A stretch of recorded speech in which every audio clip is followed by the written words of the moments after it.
Can you believe this beautiful vanity mirror starts with a simple piece of cardboard? Let's make it together.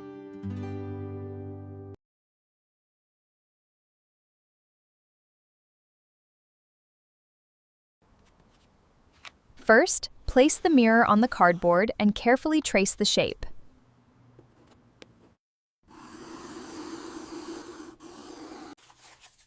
Cut out the center neatly.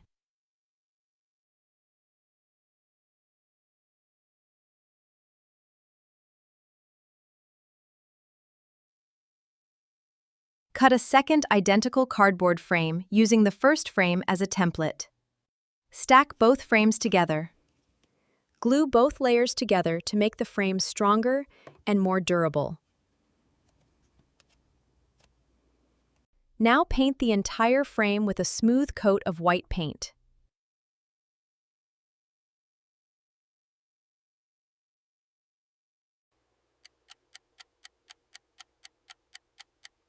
A touch of gold instantly gives it a beautiful luxury finish.